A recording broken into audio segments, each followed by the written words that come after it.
تقریباً پیروں کو جو ہی چھو جاتی تھی، اتنے بڑے بڑے بال تھے.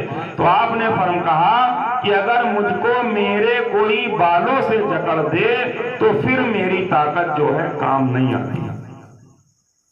اس کو موقع ملا، تیسری مرتبہ جو ہے اس بیوی نے، اس بدبخت نے، جو اس دنیا دار نے اپنے شوہر کو جو ہے اسی آپ کے گیسو سے، زلف سے، بال شریف سے جو ہے آپ کو جکڑ دیا. اور اس کے بعد آپ نے بڑی کوشش کی، طاقت جو ہے نہ مل پائی. بہرحال جیسے ہی آپ جو ہے اپنے آپ کو جو ہے نہ چھڑا پائے، اس بیوی نے فوراً جو ہے دشمنوں کو بلایا اور ان کے حوالے اپنے شوہر کو کر دیا. واقعہ بڑے لمبا ہے، المختصر یہ سماعت کریں کہ بڑے دردناک طریقے سے دشمنوں نے جو ہے اس اللہ کے پیارے ولی کو جو ہے شہید کیا. شہید کرنے کے بعد جب میرے آقا علیہ السلام نے اس واقعے کو مسجد نبوی میں صحابہ کرام کے سامنے سنایا تو صحابی رسول نے عرض کیا، صحابہ نے عرض کیا، یا رسول اللہ، کیا بنی اسرائیل کے لوگ ہم سے عبادت میں آگے نکل جائیں گے؟ ابھی یہ بات چل ہی رہی تھی کہ اللہ تبارک و تعالیٰ نے شب قدر کی رات جو ہے وہ نزول فرما دیا، شب قدر کا کو نازل فرما دیا اور یہ سورہ نازل فرما دی، اِنَّا أَنزَلْنَاهُ فِي لَيْلَةِ الْقَدْرِ، یعنی یہ رات قدر کرنے والی ہے، یہ لیلۃ القدر کی رات ہے. اور اللہ تعالیٰ فرماتا ہے، اللہ تعالیٰ کے پیارے حبیب فرماتے ہیں کہ رب نے فرمایا میرا امتی اس رات کو جو ہے عبادت کرے گا، اللہ تبارک و تعالیٰ اسے 1000 مہینوں کی عبادت سے زیادہ ثواب عطا فرمائے گا. تو حضرات یہ بڑی مقدس اور پیاری رات ہے، اور آیا ہے کہ شب قدر کی رات قرآن مجید کا بھی نزول ہوا تو اس سے بھی نسبت حاصل ہے، کیونکہ قرآن مجید کا آنا شب قدر کی فضیلت کو بلند کر دیا. قرآن مجید کا آنا، رمضان المبارک کی برکتیں بڑھ گئی، تمام مہینوں پر رمضان المبارک کو فضیلت حاصل ہو گئی، کیونکہ یہ جو ہے قرآن مجید آ رہا ہے، اللہ کا کلام آ رہا ہے. ایک ایک لمحہ قیمتی ہو گیا، ایک ایک دن قیمتی ہو گیا، روزہ جو ہے نعمت والا ہو گیا، روزہ فضیلت والا ہو گیا.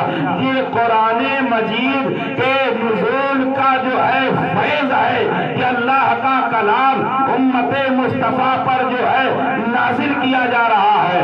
لہذا وہ مہینہ، وہ رات، وہ لمحہ، جس رات، جس مہینے، جس لمحہ قرآن مجید کا نزول ہوا، اللہ تعالیٰ نے اسے برکت والا بنا دیا، اسے شان والا بنا دیا. تو حضرات محترم اب مل کر کہہ لیجئے، جب قرآن آنے سے شان بڑھ رہی ہے اس ماہ مبارک کی، تو جو صاحب قرآن آ رہا ہے، جو قرآن لے کر آ رہا ہے، ربیع الاول شریف میں آ رہا ہے، اس ماہ ربیع الاول شریف کا کیا مقام ہوگا، اس صاحب قرآن کا کیا مقام ہوگا. اللہ تبارک و تعالی ہم سب کو کہنے سننے سے زیادہ عمل کی توفیق و رفیق عطا فرمائے. وقت زیادہ ہو رہا ہے، لہذا تمامی حضرات سے میری گزارش ہے کہ بعد جو ہے صلاۃ و سلام آپ حضرات جو ہے مسجد میں ہی ٹھہریے، نماز نفل ادا کریے. بلکہ ایک بات اور سن لیجیے حضرات، یہ بزرگوں کا فیض ہوا کرتا ہے.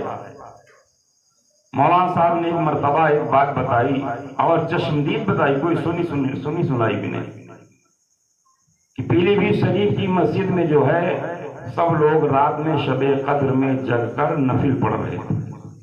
کون سی نماز پڑھ رہے تھے؟ نماز نفل. اتنے میں حضور مشاہد ملت سرکار علیہ الرحمہ مسجد میں داخل ہو گئے، اور جب آپ تشریف لائے تو آپ نے پوچھا کہ یہ کون سی نماز پڑھ رہے ہو، کون سی پڑھ رہے ہو؟ کسی کی ہمت نہیں پڑتی تھی، نہ کسی نے بتایا. سب لوگ جو ہے چپ چاپ سے جو نماز نہیں پڑھ رہے تھے وہ کھڑے تھے. حضور پوچھ رہے تھے کون سی نماز؟ تو کسی نے بتایا سرکار ہم نفل پڑھ رہے ہیں. اب آپ جلال میں آ گئے، آپ ناراض ہو گئے، آپ غصے کے عالم میں ہو گئے. آپ نے کہا کہ تم سے یہ نماز کون پڑھوا رہا ہے؟ تو حضور ادریس ملت جو ہے نماز پڑھوا رہے تھے. سب سے سرکار ادریس ملت پڑھا رہے تھے. تو حضور مشاہدے ملت نے کہا اے ادریس ان کو کیا کرا رہے ہو؟ کہا حضور نماز نفل پڑھ رہے ہیں، نماز نفل پڑھائی جا رہی ہے۔ تو حضور مشاہدے ملت نے فرمایا بزرگوں کا قول دیکھیے، بزرگوں کا فرمان، بزرگوں کے در کا فیض۔ آپ نے فرمایا اے ادریس اب سنو، انہوں نے نفل پڑھ لی تم ان کو بتاؤ کہ جس کی پچھلی نماز فرض قضا ہے اللہ تعالیٰ نفل قبول نہیں فرماتا ہے، لہذا یہ لوگ بجائے نفل پڑھنے کے قضائے عمری پڑھے، پچھلی فرض نمازیں جو قضا ہو گئی ان کو پڑھے تاکہ وہ ادا ہو جائے۔ تو اس لیے کوشش کریے یا تو نفل پڑھیے اور نہیں تو بہتر ہے آپ حضرات یہیں پر ٹھہر کے پچھلی اپنی قضائیں فجر کی، عصر کی، ظہر کی، مغرب کی، عشاء کی جو بھی وقت ملتا چلا جائے اس کو پڑھتے جائیے۔ اور جو ہے دنیا میں بھی ایک طریقہ بنا لیجئے روزانہ کا طریقہ۔ اعلیٰ حضرت رضی اللہ تعالیٰ نے بڑا بہترین طریقہ دیا ہے کہ جیسے جو نمازیں فرض میں جو ہے عصر ہے، عشاء ہے، اس میں سنت جو ہے غیر موقدہ ہے، تو اگر چاہیں تو اس 4 رکعت سنت کی جگہ آپ پچھلی 4 رکعت نماز فرض قضا پڑھ سکتے ہیں، تو اسی وقت میں وہ ادا ہو جائے گی۔ اور اعلیٰ حضرت یہ بھی فرماتے ہیں رضی اللہ تعالیٰ کہ بجائے 3-5 مرتبہ کے آپ 3 مرتبہ بھی جو ہے سجدے میں یا رکوع میں آپ اس کی بھی تسبیح پڑھ سکتے ہیں، 1 مرتبہ بھی پڑھ سکتے ہیں، لیکن قضائے عمری آپ فرض اپنی جو ہے ضرور اس کو ادا کرتے رہیں۔ اللہ تبارک و تعالی ہم سب کو عمل کی توفیق و رفیق عطا فرمائے۔ وما علینا الا البلاغ۔ السلام علیکم ورحمۃ اللہ تعالی وبرکاتہ۔ کہنے سننے میں جو کچھ بھی کمیاں رہ گئی ہوں، غلطی ہوئی ہوں، مولا اپنے فضل سے اپنے کرم سے معاف و درگزر فرما، اور ہمارے اس پیاری محفل کو اپنی مقدس پاک بارگاہ میں قبولیت کا شرف عطا فرما۔ السلام علیکم ورحمۃ اللہ تعالی وبرکاتہ۔ کھڑے ہو جائیے، سلام پڑھیے۔